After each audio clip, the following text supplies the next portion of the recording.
live on Sirius XM Family Talk 131. This is the nation's number one show for the family caregiver. I am Peter Rosenberger. I am glad to have you with us.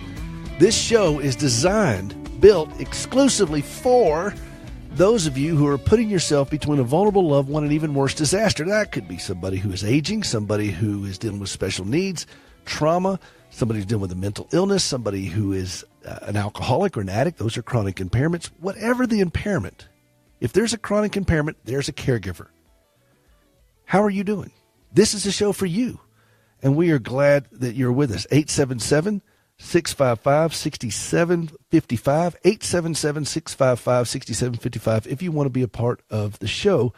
And we love to have you with us. We'll take whatever's on your mind. We have topics that we'll deal with.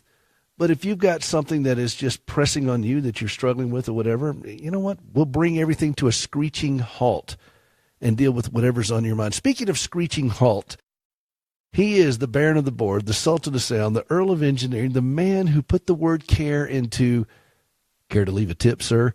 He is John Butler, the Count of Mighty Disco, everyone.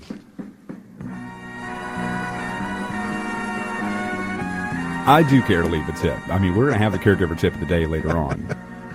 That's a new one. So, yeah, there you go. I like it. Listen, I work on these things all week long for you. I realize how much of your considerable mental abilities you devote towards this, and I'm truly grateful. Considerable mental abilities.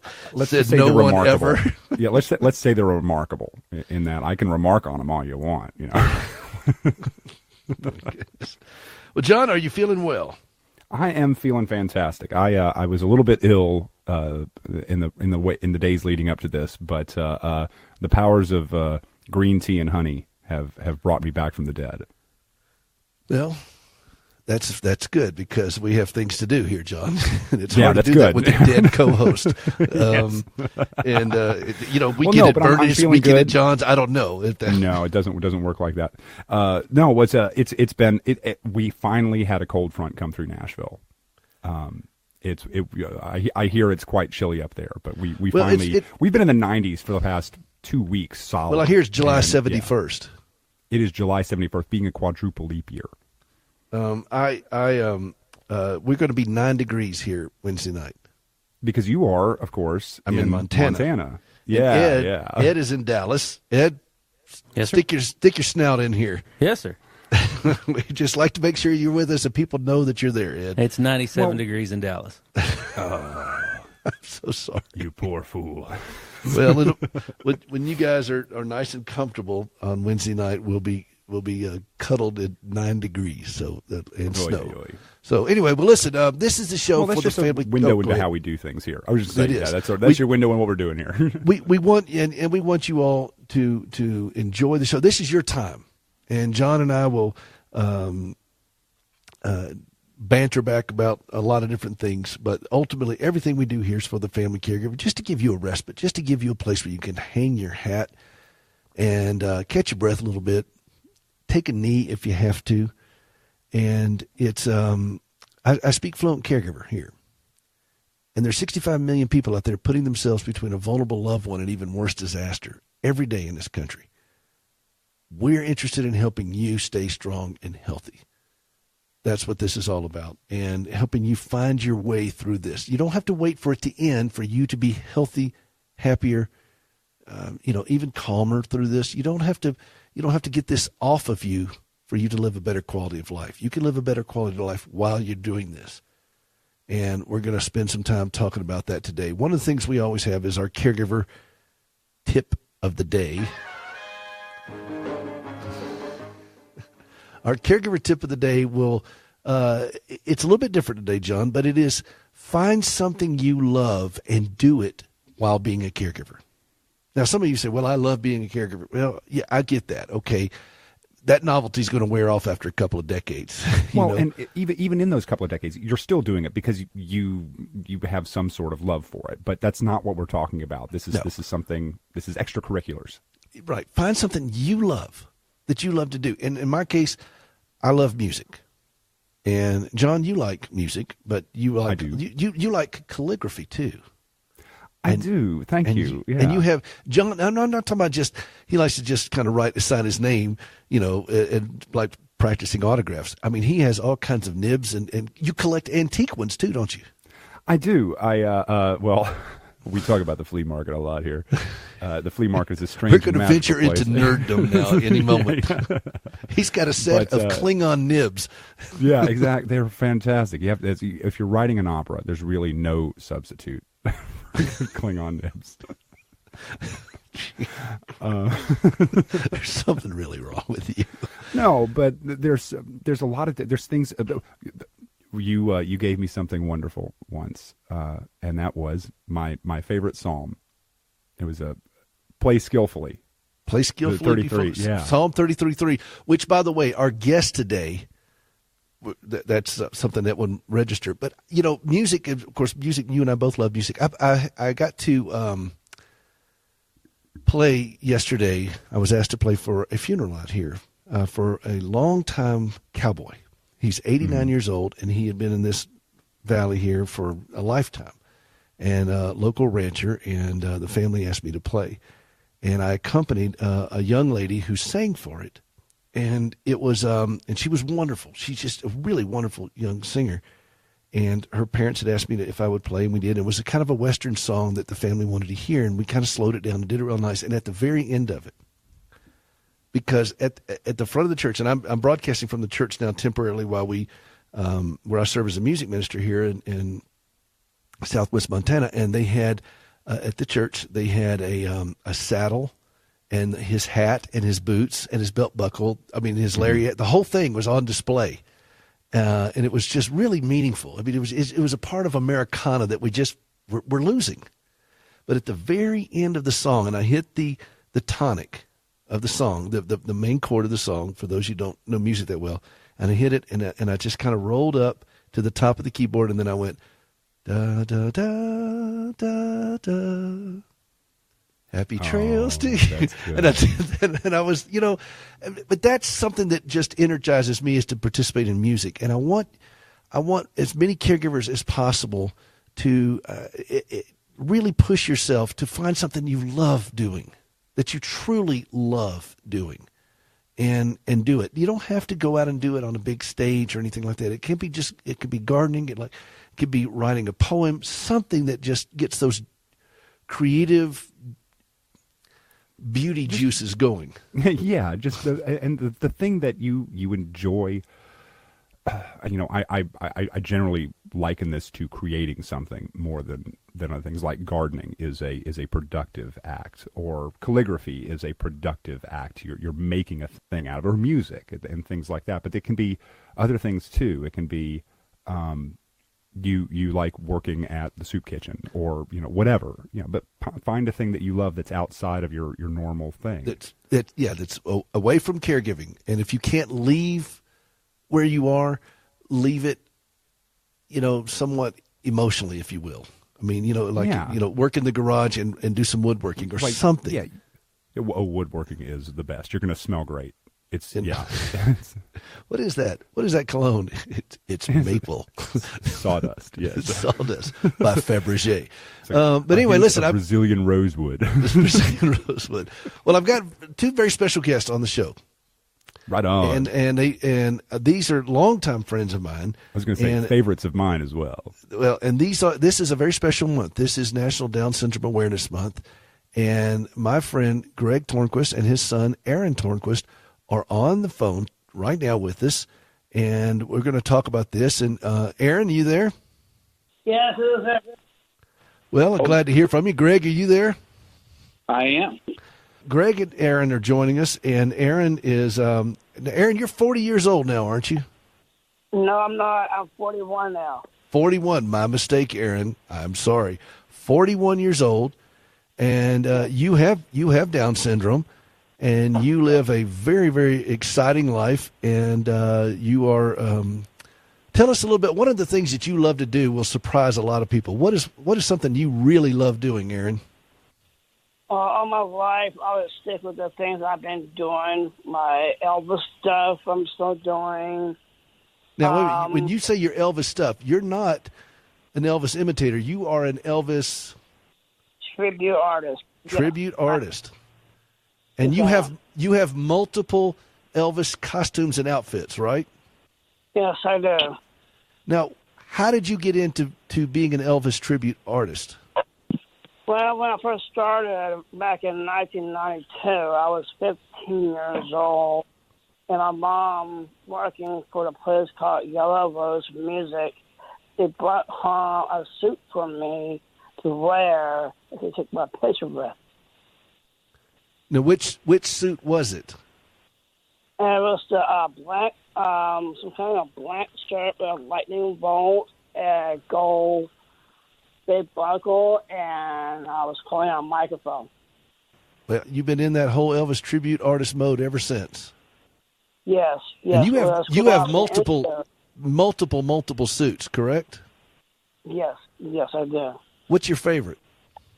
I like the suit when Elvis wore it back in 1950s and 1956.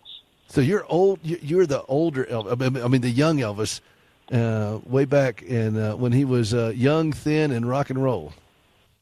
Yes, I am. So you're not really into the capes and the rhinestones and the big collars much, are you? No, I still have that suit still too. Yeah. I mean, you got to have the whole. Do you have the big sunglasses? Yes, I do. I love it. All right, well, Greg, let me talk to Aaron. If you don't mind, I'm going to talk to your dad for just a minute, okay? Okay, he's on the phone too. Okay, well, Greg, how are you feeling? Yeah, I'm great. Let me ask you a couple questions. Our caregiver tip of the day was about finding something you love to do. You don't have to wait to stop being a caregiver. You do it while you're being a caregiver. Well, and John just quoted his favorite verse that I gave him, which was Psalm 33. Finish it up for me, Greg. Psalm 33:3 is sing to the Lord a new song, play skillfully and shout for joy.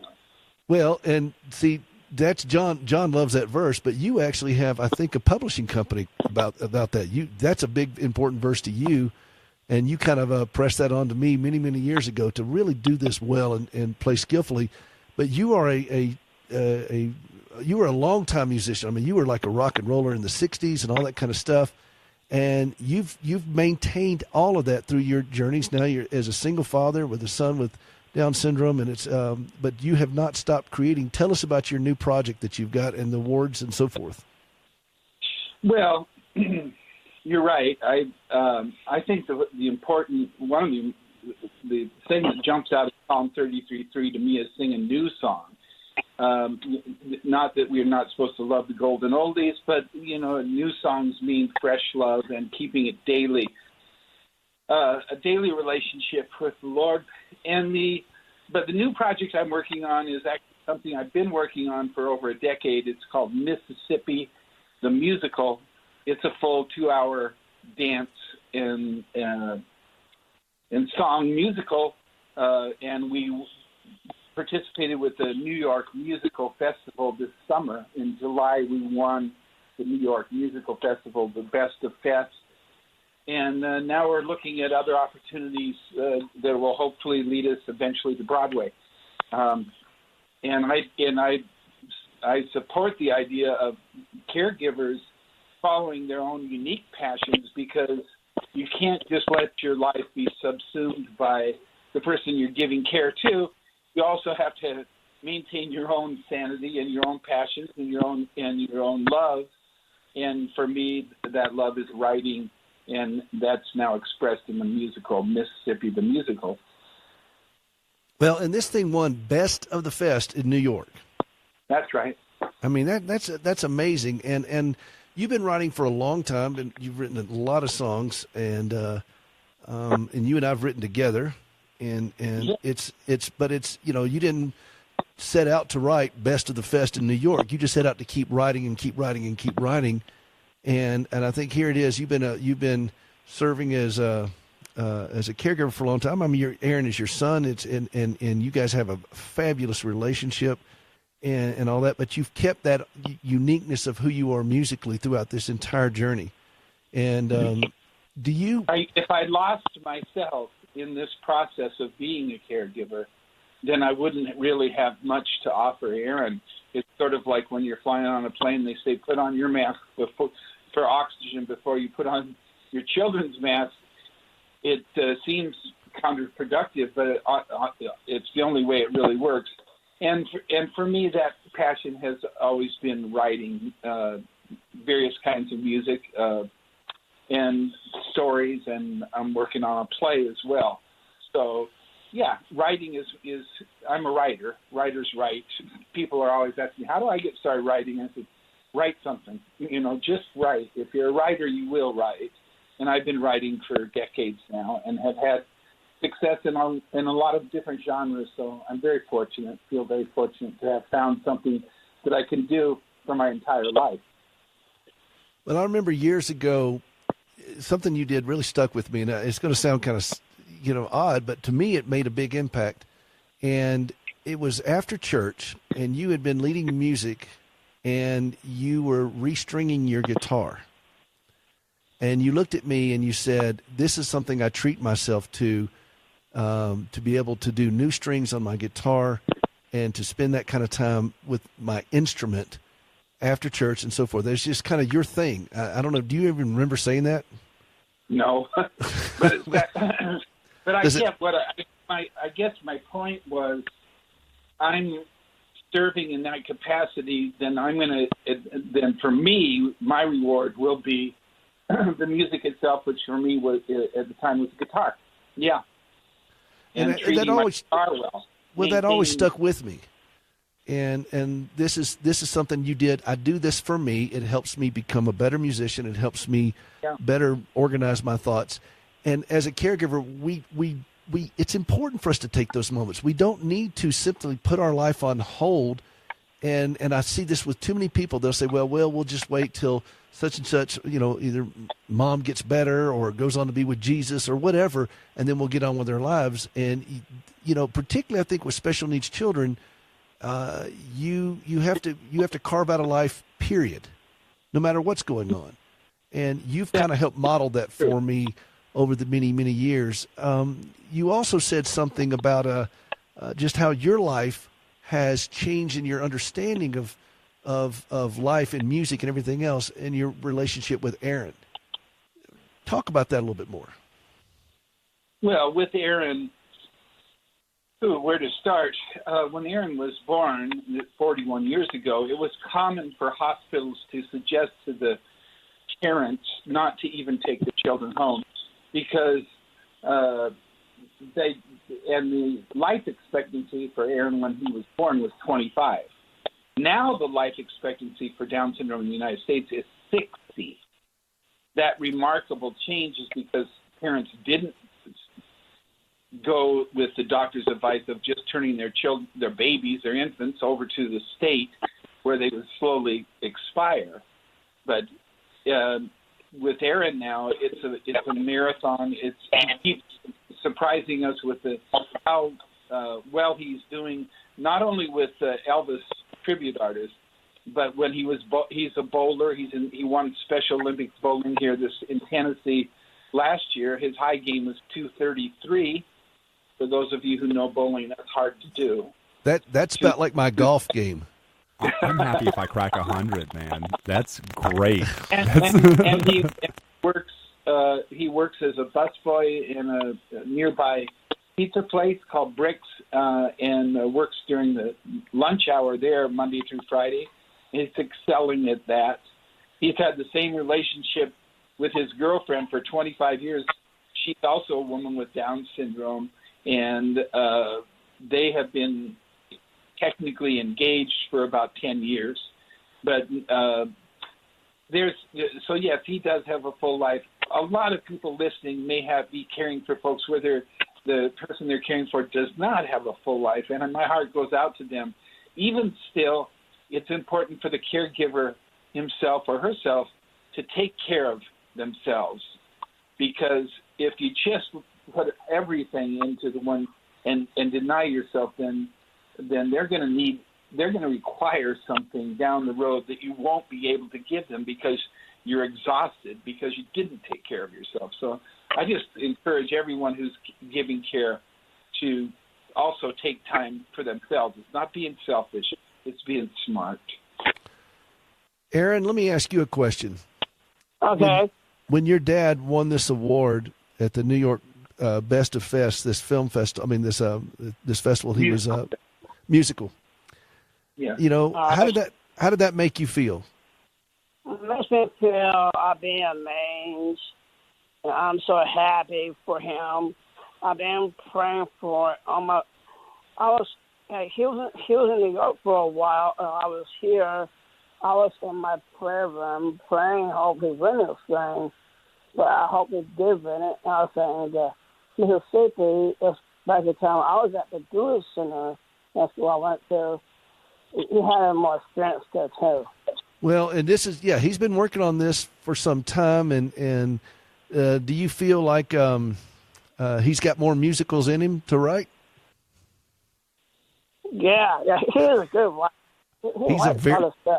He's a very good writer, and I know you're proud of him. And Greg, I got to tell you, I mean, here you are. You've been writing a long time, and when you told me about this award, and I thought, I mean, that is really something. I mean, what we've known each other, I don't know, 30 years, and more than 30 years.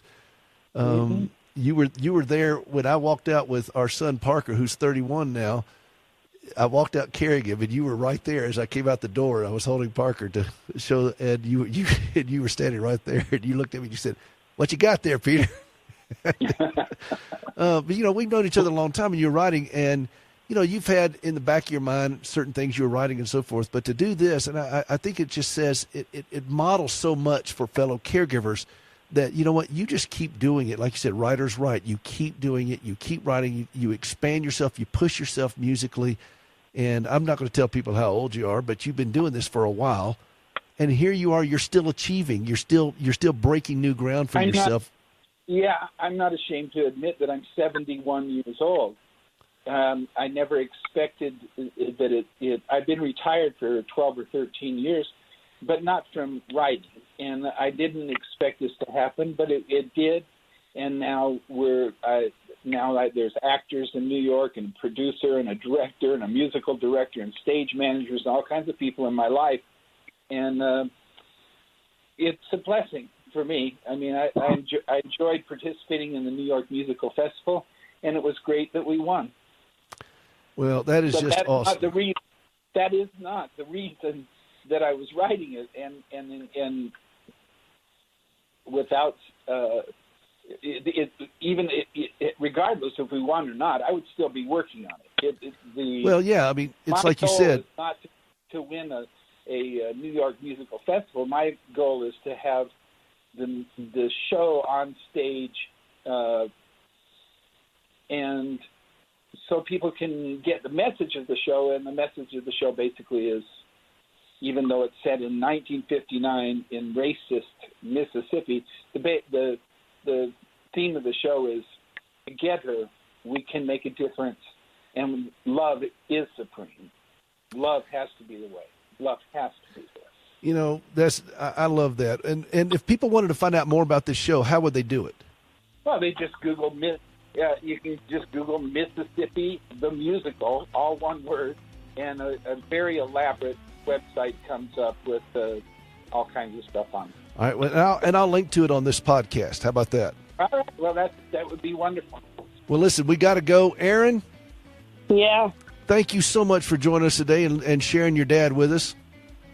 You're welcome. I appreciate this. October is National Down Syndrome Awareness Month, and Greg Tornquist and his son Aaron joining us to talk a little bit about that. Don't go away. We'll be right back. 877-655-6755. 877-655-6755. This is Hope for the Caregiver. This is Peter Rosenberger. We'll be right back.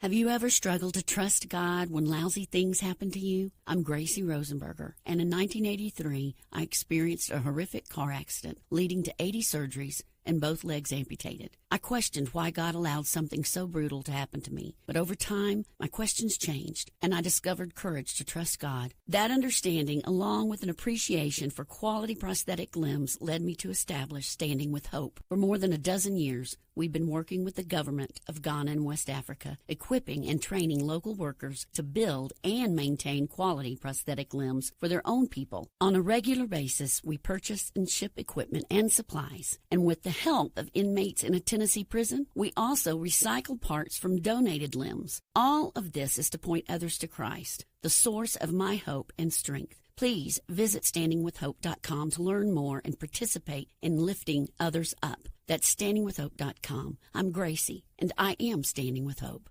How do you feel? Is your body sluggish? How about your mind? What about sleeping? Is that difficult for you? When you had your last physical, what did you learn about your health? Should you lose weight? If you're like so many caregivers, those are hard questions. You didn't get here overnight, and you won't change it overnight. But there are steps you can take starting today. Find more information at ahealthierlifeforyou.com. That's ahealthierlifeforyou.com.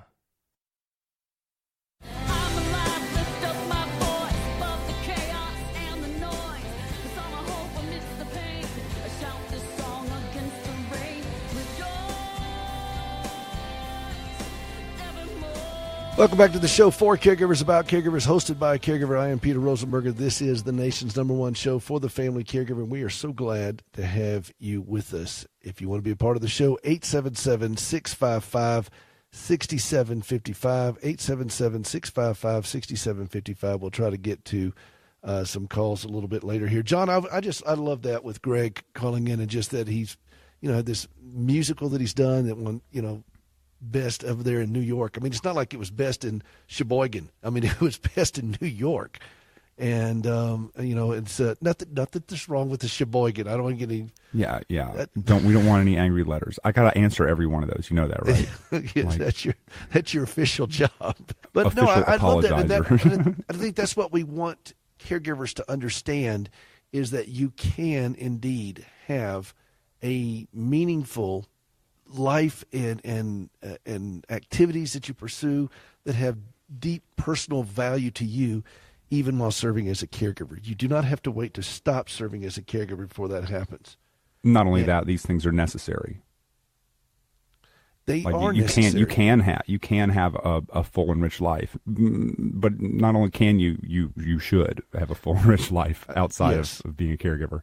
Well, it's like your life is a Venn diagram, and there's bits of it that are for being a caregiver, but there's more to it than just that. That might not be the best metaphor, but it is. How do you spell Venn diagram? VENN space. Yeah. Look, all right.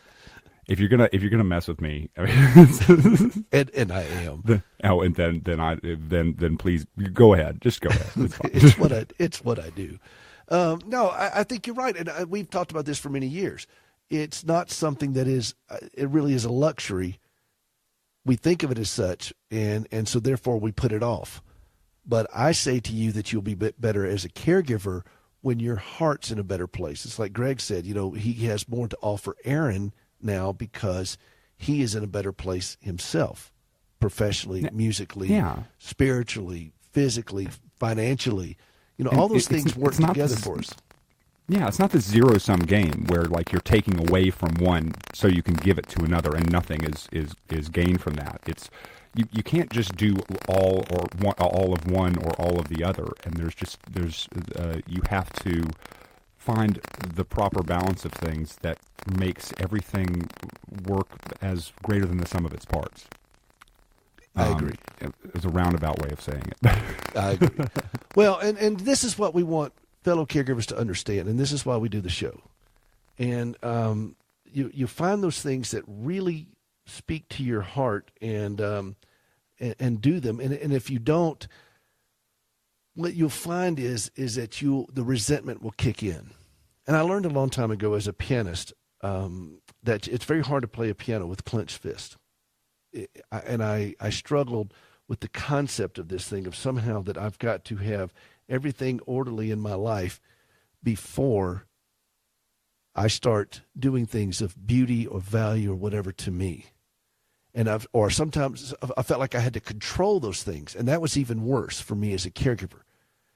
Is that because it's a false sense of control. You cannot control these things. And I embarrassingly and cringingly look back at things that I was trying to just muscle to the ground. And I remember I was at a rodeo here this summer, John, and I watched one of the activities they had where the guys would rush out of the chute and then leap off a perfectly good running horse onto a running steer, and they would wrestle it to the ground. Oh, okay. You by the way, you got a lot of static on your end on that, but I was sorry about that, but I just thought you might want to know there, John. But I was watching these guys do this, and they leapt off of a perfectly good horse, and they hurled themselves onto a erratic running steer that had horns. And I'm thinking, well, this is just, whereas I can understand the not sport was not the right word, but the challenge of it all, to be able to successfully do such a thing and get up without having broken bones. Yet I could not help but see the parallel in the life of a caregiver. And we caregivers tend to try to leap onto things and wrestle to the ground that we really don't need to be doing so, because we're going to get hurt and we're going to hurt others. And that's part of our journey as caregivers, is that we are to learn what we need to back off of. We don't have to muscle everything hardcore with us. And I was doing that, and I thought, okay, I got to go. I've got to go do this, and then I got to put this in containment so that I can go do this and this, and that whole I gotta, versus I'm going to do this. Like what Greg said, he didn't set out to write an award-winning musical. He just wrote. And I've heard that before in Nashville with many producers and so forth, when they would say, what do we do? How do I become a writer? Well, you write.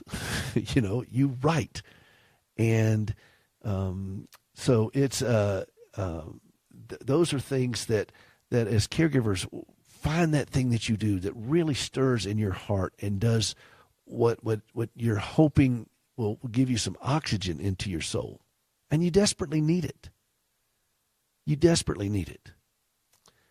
It's because if you don't, you're running on fumes. And then how does that help you as a caregiver? You tracking with me?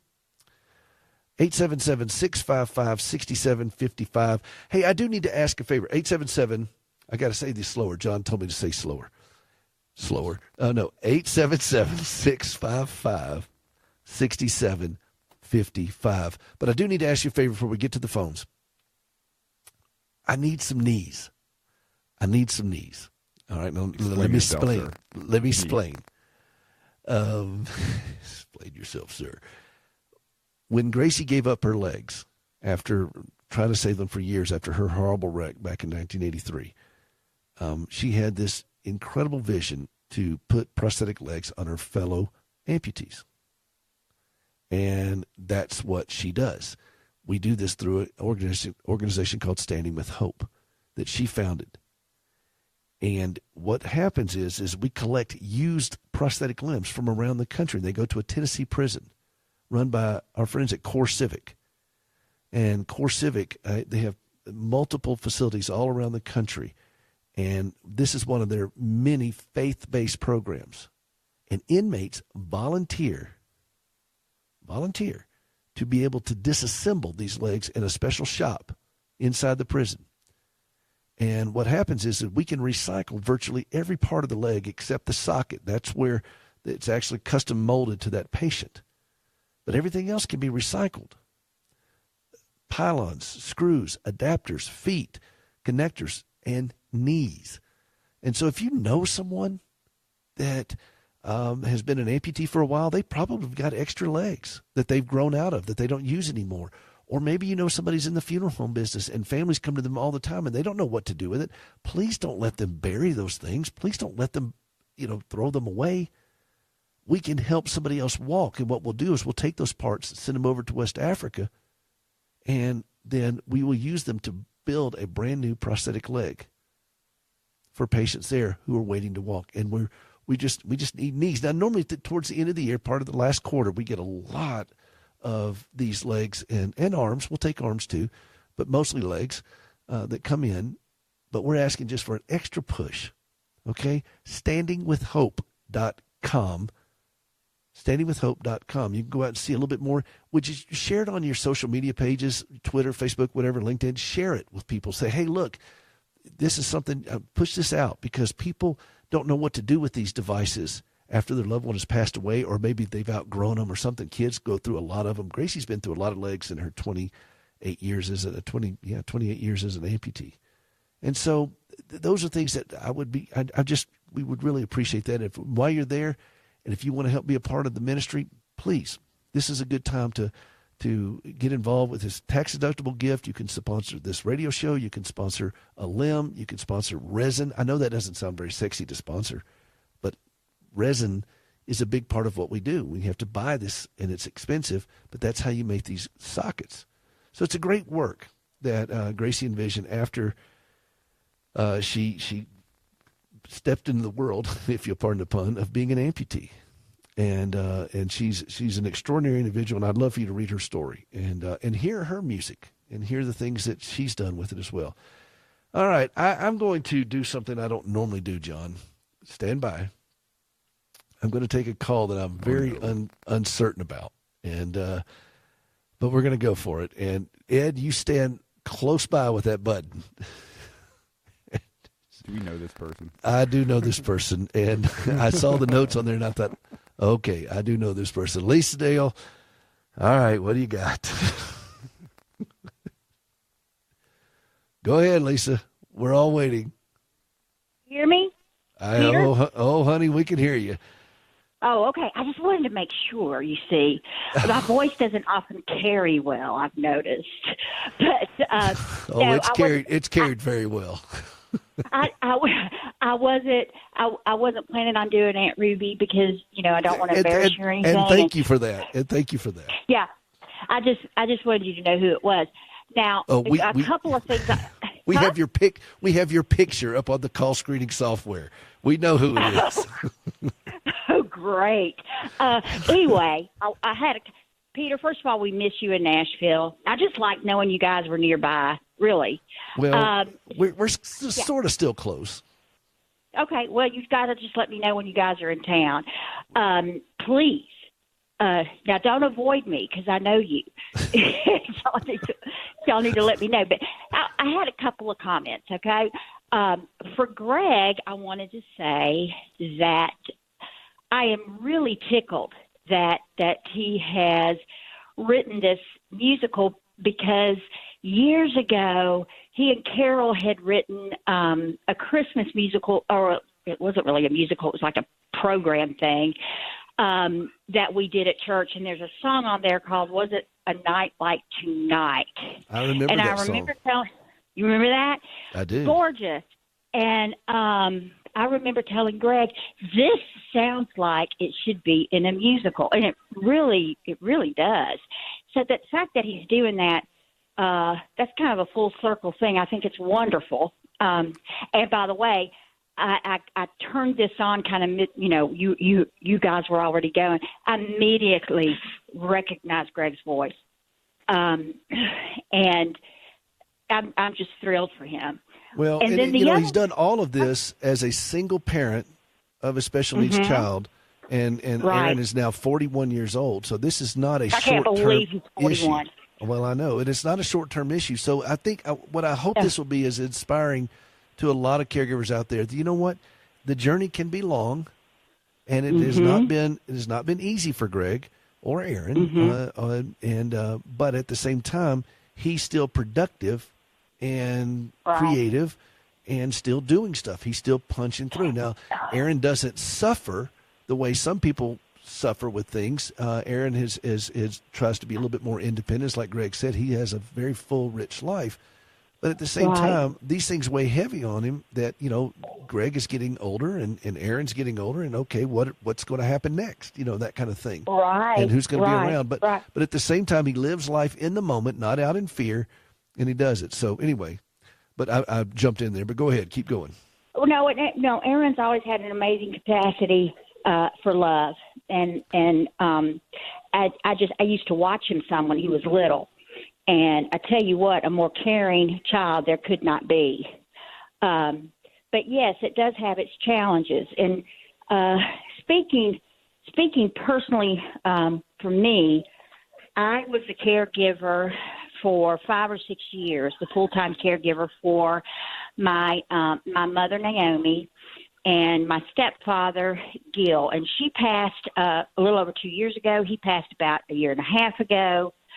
But one of the things that I still hope that people will discuss and keep in the forefront are, Greg was talking about how you do keep that balance. I found it really difficult to be creative when I was in the midst of caring for them. And finding that balance is easier said than done sometimes, depending on the personality types of those for whom we care, and for others that are out there in a similar situation, perhaps, where can folks go and who can they reach out to when they find themselves in the position of caring for someone who has been abusive to them their entire life? That was a difficult place in which to be. I get that, and I think that yeah. the first thing I want people to know, there are places you can go when you have somebody who is treating you poorly, whether it's emotionally or physically. And I would recommend you start off. One of the things you'll hear me say regularly on this show is, when's the last time you saw your doctor? Okay. And then you start with your own physician, and who can then offer you a referral to some type of counselor, mental health counselor of some kind, whether it's a social worker or licensed mental health counselor, somebody that you can say these things to who could then point you to a place of safety. That's why I do this show as well, to do that. But I want to go back to what you said, writing in the midst of these things and being creative in the midst of it and doing something of joy like that. We're focusing a little bit more on songwriting right now and that kind of discipline. But the principle applies across the board. But you said something to me years and years and years ago. You're a songwriter. You've been a songwriter for a very long time. Your mother was a very, very successful songwriter as well. Right. And but you said something to me a long time ago. It's a muscle. Writing is a muscle. I don't even know if you remember telling me that, but you did. And I did pay attention. I did pay attention to you. I just want you to know I did pay attention to you. Oh, wow. I don't do that often, wonderful. and please don't use that as a precedent. I do see you. I see your eyes kind of drift off in wonder sometimes when I'm talking, but I can see that. They spin counterclockwise. And that's right. No, but you said something. Writing is a muscle. You don't sit there and necessarily write and say, okay, like Greg said, I didn't set out to write a hit musical. I set out to write something that I cared about. And no matter what's going on, just keep writing. Just keep writing. Just keep doing it. And in my case, there were sometimes I would sit down at the piano and I just didn't feel like I could do anything, but I forced myself to sit at the piano and play something. Sometimes you're playing chopsticks, whatever, but you're doing something that is getting it out of your system. And it may not be great, it may not be perfect, but that's not the point. The point is to work that muscle, because the more you do it, the stronger you get. So I did pay attention to you when you said that years ago. Huh, write that down. Attention to anything else I said? No. I doubt it, but that's okay. That's a good thing. Yeah, and I, so it's awesome that Greg has been able to do that. Now I'm doing so now, and Are you I'm writing now? I am writing like a banshee, and how do all of banshees that write, has Lisa? to come out. Huh? What? How do banshees write? I don't know. They scream a lot while they're doing it. Loudly. I think. But no, and also I am responsible now for Mom's catalog, and it's been interesting to start stepping my toe and then my feet and then my legs back in the water creatively as I worked that catalog. You know, she signed Blake Shelton to his first publishing deal, so we have a few of his songs in there that, which is a great template to work within to work, and so yes, I am finally able. I mean, all that stuff that goes on internally, it's going to come out somehow. And you know, going back to it being a muscle, that is just so true. I think I was just mentally and physically so exhausted, mainly mentally, that I just found it hard to get to that place. And I'm so thankful to the Lord that it's still there. You know, well, I'm glad you didn't publish some of the songs you wrote during that time. Otherwise, because I don't know how you sing crap all day long. Darn it. How do you actually make music to that? I don't know. But you know what? No, I can't believe this is my life. And, no, this really sucks. But you know what? To all the caregivers that are listening right now, please understand that's an important part of the journey too, to get that stuff out, because it's already there. Sure. Let's get it out. You don't have to publish it. You don't have to pitch it to a record company. You know, you don't have to go out there. If you like gardening, you don't have to go out there and trim all your bushes to say swear words in the front yard. You know, you don't have to do these things. But I'm sorry, I'm over here vigorously taking notes on my next summer's activities. but what you do have to do for your own sanity is get it out. Get it out. Correct. Whatever it is. Right. If you want to get in your woodworking shop and do it. If you like to, I got a friend of mine who is a big knitter. I mean, she loves knitting. I mean, she's got she goes to the tomb of the unknown knitter. I mean, she's really into it, and you know, but that's how she does it, and that's how she processes a lot of things, and whatever it works that floats your boat on it, your heart deserves to have that outlet, and I'm glad to hear that you're writing some more. Oh yeah, and you know, and I'm writing more by myself. I mean, I always co-write, but what's interesting is I always felt a little insecure writing by myself because Mom was such a great lyricist, you know, and I'm finding that if I just kind of put that to the side, right, I'm capable of, you know, doing more than I had given myself credit for in the past, and I do thank God for that. And, you know, as far as getting it out, if we don't, it can take root, and we don't want that. You don't want any kind of negativity to simmer there for too long. And I do need to add that if I had it to do all over again, I would do the same thing. I am thankful that I was able to care for Mama and my stepfather, Papa Gill, and give them what they needed in their last years of life. Yes, it was hard.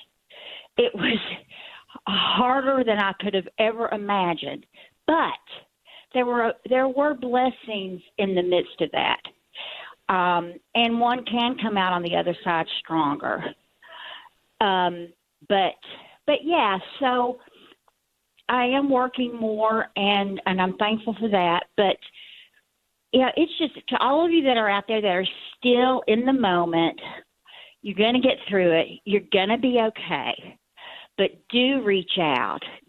Please don't keep it to yourself. Do reach out. And others that are listening, please make sure you ask about the caregiver. I am ashamed to admit that in all the years that I've known Peter and Gracie, for the longest time, I never asked how you were, Peter. It was always, how's Gracie, how's Gracie, how's Gracie? And yes, that's important, but you know, the person who's doing the caregiving needs to know they're being thought about as well. Well, that means a lot, Lisa. I really do appreciate it. No, really. Well, I mean it. I'm serious. I do appreciate it, and it means a lot. And it is the journey, and that's why I do the show. That's why I wrote the book. Mm-hmm. That's why I do all the things that I do. is designed to help the family caregiver get stronger. And Lisa, I appreciate you taking the time to call. I got to sign out, but Yeah. But thank you for calling and thank you for listening, and it means a lot. This is why we do what we do. If you as a caregiver are not in a good place and you're struggling and this thing is going south on you, how is that going to help your loved one? You got to keep that in your mind. You got to keep that in your headspace, right up in front of your headspace. It's not selfish. It's healthy. Healthy caregivers make better caregivers. The book is called Hope for the Caregiver. The show is called Hope for the Caregiver. The free podcast is Hope for the Caregiver. It's all about helping you hang on to that you really can get to a place of safety where you can start making healthier decisions for your life. And you know what? God hasn't forgotten you in this. He truly gets this. And He's going to meet you in it, right in the middle of it. And you can be stronger, healthier, and dare I say it, a little bit more joyful. Go out to Hope for the Caregiver for more information. We'll see you next week. This is Peter Roseberger. Thanks for joining us. Stay healthy. Healthy caregivers make better caregivers.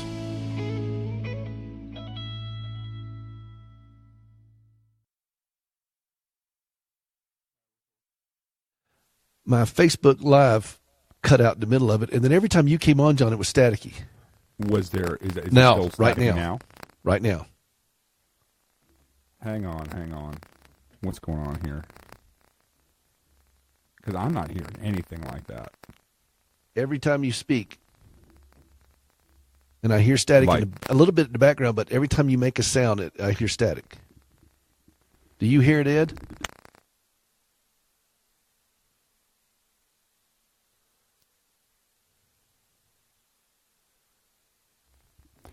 All right, hang on.